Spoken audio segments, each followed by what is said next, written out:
Allez, bonjour à tous. Petite synthèse sur une démarche d'analyse. On va voir donc la partie serial hackers, notamment sur les logiciels verticaux. Vous savez que j'aime bien sur cette petite chaîne ce type de société. On a vu donc les foncières cotées. On a vu pas mal de vidéos sur les foncières cotées, des guides. Je vous mets évidemment une petite playlist en haut à droite.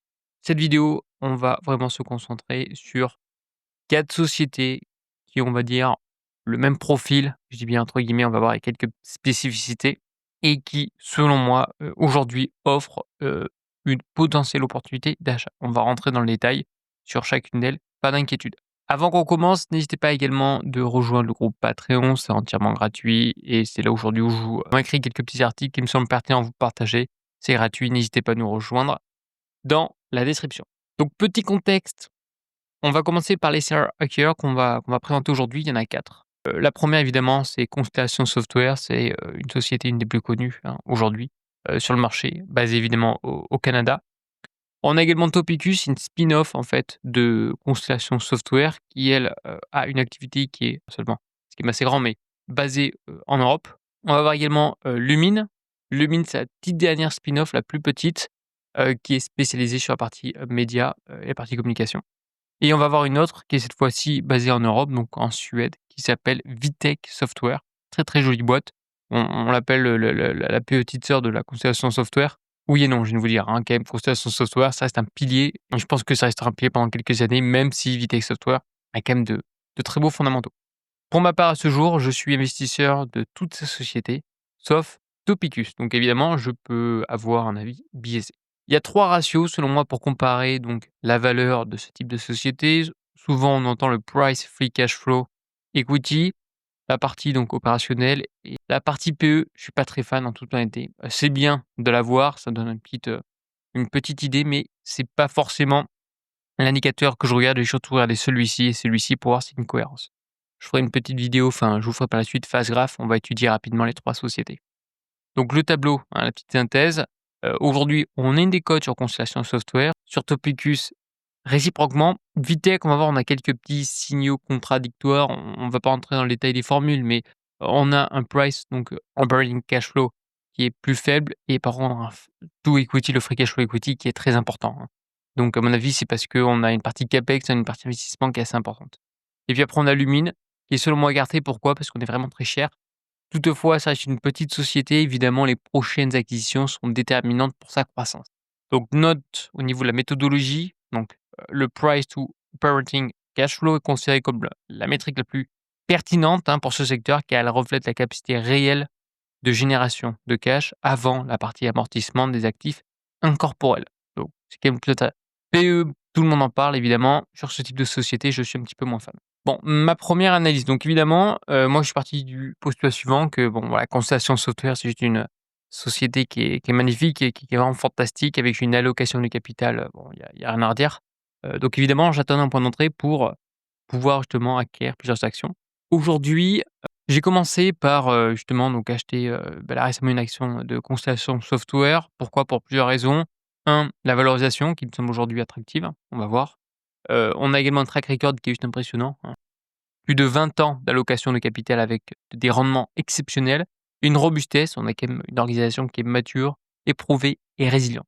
Les décotes estimées par rapport à sa fair value, aujourd'hui on est à peu près à -25, -20 et Lumine pour moi est quand même, survalorisé aujourd'hui. Evitech, j'ai marqué neutre, parce que comme je mentionnais, on a le côté equity qui est quand même assez important et la partie operating, c'est quand même peu cher. On a quand même des différences qui sont importantes.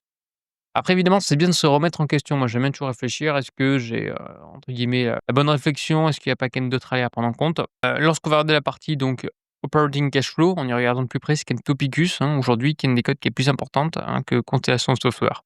Bon, ça se joue pas de beaucoup, hein, 25-28, mais bon, il y a une petite décote. Comme je l'ai mentionné, pour moi, c'est quand même la métrique qui me semble la plus importante à regarder. Troisième point, c'est le potentiel structurel européen. Le marché européen de Topicus est structurellement donc plus fragmenté et moins pénétré que l'Amérique du Nord, offrant un réservoir de croissance supérieur. En effet, je trouve qu'aux US, il y a quand même énormément de concurrents maintenant, ça se développe fortement. La partie Europe, il y en a, mais beaucoup moins. Donc, on voit à travers les chiffres qu'il y a quand même une meilleure croissance du côté de chez, Topicus que de Constellation Software. Parce que aussi le modèle est mature, on est sur une grosse société. Seconde, remise en question, c'est toujours bien de réfléchir, est-ce que je suis vraiment sûr de moi, cette stratégie? C'est bien vers la valo, mais évidemment, il y a beaucoup d'autres paramètres à prendre en compte. On est bien d'accord. Notamment la partie souvent qu'on sous-estime, mais c'est la partie gouvernance est clé. J'estime qu'on doit vraiment avoir une gouvernance de qualité avec des alignements d'intérêts, dans une société avant d'y investir. Donc je recalcule la partie des cotes, j'estime qu'on est sur de jolies sociétés avec qui vont générer la croissance. Je veux vraiment rentrer aujourd'hui sur une valorisation qui me semble attrayante. Les 2 titres sont extrêmement proches, on a quasiment 2 points d'écart, donc ça rend le choix impossible sur la base de multiples. La décision dépendra désormais de facteurs qualitatifs. J'ai fait une petite moyenne des 3, dans l'absolu, voilà, mes cotes à peu près similaires. Concernant la décision, qualitative, je me suis basé sur plusieurs points, encore une fois, un libre à chacun d'interpréter et n'hésitez pas à commenter, ma vidéo dans les commentaires. Bon, le track record, il y a pas photo. Constellation Software, c'est juste exceptionnel. On a vraiment une allocation de capital, je vous dis, c'est pour moi la une des plus top 5 des meilleures sociétés en monde, pour moi. Donc 30 ans, exceptionnel. Topicus, c'est une spin-off, donc c'est limité, on a moins le track record. Donc il faut faire attention à ce genre de structure. Comme on a vu avec Lifco et Rocco, c'est à peu près le même topo. On n'a pas forcément aujourd'hui, le track record aussi important, même si ce sont des anciennes personnes qui travaillent dans la même boîte, ça peut être différent. On n'est pas obligé d'arriver au meilleur moment. La question de timing dans ce business est cruciale. Deuxième point, c'est, le marché. Pour moi, le marché US est quand même, je dirais pas saturé, il y aura toujours des opportunités. Ceci étant, il est quand même assez mature. L'Europe est selon moi beaucoup moins pénétrée. Donc je pense qu'il y a un potentiel de croissance qui peut être important. Les multiples d'achat, Constellation Software achète entre 8 et 12 au niveau de l'EBITDA, Topicus entre 5 et 8. C'est ce qui se passe souvent en Europe. Les sociétés, c'est un petit peu moins cher, je viens de vous dire. Concernant l'arbitrage de la valorisation, bon, le potentiel est faible, généralement, on garde la société sur du long terme. Là, c'est pareil, mais je viens de vous dire, je mentionne qu'on peut acheter. L'objectif, c'est acheter bas, 5 à 8 et pourquoi pas vendre s'il y a une opportunité. L'actionnariat, pour moi, c'est le même, évidemment, les 2 sont de Constellation Software. Évidemment que, CSU a des parts dans Topicus. Le risque, pour moi, le risque sur Constellation, il n'a quasi enfin, je ne vais pas dire pas, ça dépendra de l'IA aujourd'hui parce qu'il est fortement pricé, mais je pense que, in fine, l'IA va, bénéficier à Constellation Software. On verra ça de toute manière sur les prochains, quarters en termes de revenus. Ils vont bien, au bout d'un moment, parler de l'impact de l'IA et au niveau du rendement, sur 5 ans annualisé, on a quand même un rendement qui est supérieur. Pourquoi? Parce que Topicus est plus petit. Réciproquement pour Lumine, encore un rendement annualisé plus important, parce que la société est plus petite. Là, on arrive à une taille qui est vraiment, très importante, d'où aujourd'hui, le fait d'avoir fait 2 spin-offs. Donc 5 raisons, c'est bien toujours de réfléchir pourquoi j'ai acheté cette société, pourquoi pas une autre.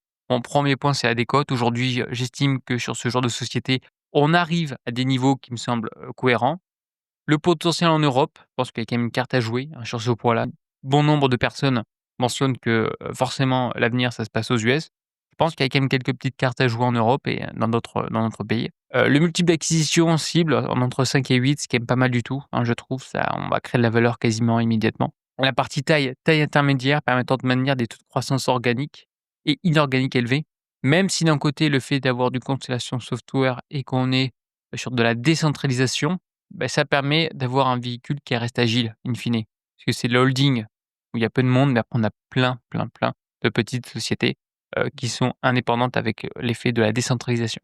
Voilà pourquoi j'aime ce genre d'entité. Malgré la taille de la capi, ça reste mine de rien agile. Et après on a un support stratégique, soutien de Constellation, quasiment 30 du capital, garantissant discipline et best practice, c'est-à-dire vraiment voilà le savoir-faire qui va être transféré à Topicus. Enseignement méthodologique, hyper important à comprendre. Les multiples seuls, ça ne sert à rien, je vous parle évidemment des différents ratios, mais c'est un point de départ. Il faut évidemment creuser dans le détail ces sociétés. Alors je les ai évidemment épluchées une par une. La vidéo va pas durer 2 heures, c'est pas l'objectif, mais évidemment qu'il ne faut pas se baser que sur un critère, marge, return on equity et la valorisation. Ah non, il y a toute une partie gouvernance qui est importante, il y a dette, il y a énormément de points, à analyser avant d'investir, dans une société. Du moins, c'est mon point de vue. Challenger ses conclusions. Évidemment, c'est bien de se remettre en question, transformer, parce que souvent, on peut être biaisé d'une part parce qu'on a déjà des actions, d'autre part parce qu'on peut travailler dans le secteur, ainsi de suite. Donc c'est bien chaque fois, je trouve, de se remettre en question. Il faut également hiérarchiser, je voulais dire les métriques, notamment pour les CR Killers. Le price, on a vu, operating cash flow, est plus important que le PE, que le PER, car il capture la génération de cash réel avant la partie donc amortissement comptable. Quatrième point, c'est l'analyse du marché. Évidemment qu'on a des marchés qui sont plus ou moins matures, c'est bien toujours d'avoir une vision long terme. on achète une action non pas pour aujourd'hui, mais pour 10, 15 ans, hein. Donc, faut garder ça en tête. Donc des fois, on va peut-être connaître des périodes de baisse, mais garder en tête que c'est sur les prochaines années que ça va jouer. 5e point, l'arbitrage de valorisation, le moteur de création de valeur. Donc c'est acheter des sociétés privées à des multiples faibles pour les intégrer dans un groupe et les valoriser plus cher. Le petit résumé, hein, visuel, hein, de la démarche, je pense que vous avez quand même compris, c'est d'une part le quantitatif, on challenge et après on a le qualitatif. Donc via les données, différents screeners, via aujourd'hui donc l'analyse et des derniers résultats, encore une fois sur différents logiciels, ça nous donne notre petite base de données. Ma première analyse, c'était plutôt sur, SCU, donc c'est-à-dire Constellation Software. Après j'ai regardé donc 2 ratios, j'ai pu hésiter, mais quand j'ai vu qu'il y avait un petit peu plus de croissance sur Topicus en Europe, je pense que je vais ouvrir une position sur Topicus. Évidemment, analyse approfondie, 7 facteurs, on peut en choisir d'autres, hein, en aucun cas mes facteurs sont les meilleurs. Et aujourd'hui, je considère que Topicus est, mon premier choix, pour, le mois ou les mois à venir. Ça dépendra encore une fois si ce secteur se redresse ou non. Donc recommandation finale, Topicus pour moi c'est le meilleur ratio entre guillemets «rendement risque». Je pense qu'elle va avoir un rendement un petit peu meilleur que Constellation Software, à voir par la suite. En tout cas, ce jour, c'est le cas. Constellation Software, c'est pour moi une alternative, défensive de qualité. J'en ai, je trouve que le prix est très intéressant, très attrayant. Vitech, pourquoi pas? Le problème, c'est qu'on va voir juste après sur FastRaf, mais il y a des petits points qui me dérangent. Lumine, pour moi, est pour l'instant trop cher. Alors j'ai du Lumine, et je considère qu'elle est vraiment trop chère. Toutefois, attention à ses perspectives de croissance. Le choix de Topicus n'est pas seulement mathématique, hein, c'est un pari asymétrique sur la réplication du succès de Constellation Software dans un marché européen vierge. Donc ça, c'est hyper important. Donc Topicus aujourd'hui, on va regarder le cash flow et on se paye ça 17 fois. Normalement, la moyenne, c'est en bleu, on paye ça quasiment 30 fois, ce qui est quand même conséquent. On est aujourd'hui, sa fair value, elle est estimée environ à 23. Réciproquement pour le free cash flow, donc to equity, on paye ça 18 fois, ce qui est vraiment pas très cher, je trouve.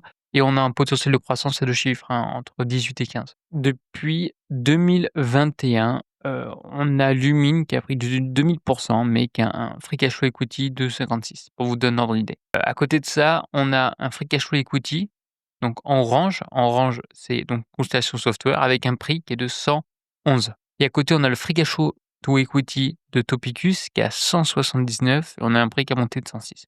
Donc on peut voir déjà une décorrélation entre le prix et le free cash flow, to equity de, Lumine. Au niveau de la valorisation, c'est pareil, hein. Aujourd'hui, Topicus, ça se paye donc quasiment 19 fois, 21 fois en arrondi pour Constellation et Lumine 27 fois. Si je vois les fair value. Donc dans l'ensemble, on est vraiment sur la fair value sur Topicus et Constellation Software. Maintenant, on va regarder l'operating, donc cash flow, même topo. On a un prix qui a monté quasiment de 2000 hein, sur, Lumine. Et à côté de ça, on a un cash flow qui est de 55 seulement, c'est en vert. Là, on peut regarder, c'est même topo. En bleu, on a le Topicus, Topicus qui est quand même super formé Constellation Software. Normal, la société est plus petite avec quasiment du 200 et un prix qui a augmenté de 106. Donc attention lorsqu'on a quand même des prix qui augmentent plus rapidement par rapport, au, cash flow. Un autre point, c'est la partie donc valo, toujours valo. Topicus, ça se paye 17 fois, Lumine 27 fois, hein, c'est quand même conséquent. Alors j'ai oublié de rajouter juste Vitech pour vous montrer qui va me déranger avec Vitech. Ce qui me dérange, c'est qu'on a un operating cash flow, voilà, qui est de quasiment 30. Non, ça c'est le PE, autant pour moi. Là, on paye ça vraiment pas cher. 11 fois l'operating cash flow, par contre l'equity, 35 fois. Donc voilà, donc ça c'est à creuser, puis on est vraiment plutôt sur une résistance autour des 300, couronnes suédoises. Donc j'en ai quand même, hein, pour ma part, de cette société-là en question. Mais pour l'instant, encore une fois, ça c'est plutôt sur le PEA. L'avantage de Vitech, c'est qu'il faut le mettre sur un PEA, ce qui est pas le cas sur les 3 précédentes. Et là, pour l'instant, j'alloue plus mon capital sur mes différents CTO. Donc pour l'instant, pour ma part, celle qui m'intéresse, c'est Topicus. Donc n'hésitez pas en tout cas à me dire ce que vous en pensez dans les commentaires. N'hésitez pas à partager et je vous dis à une prochaine. Allez, bye bye.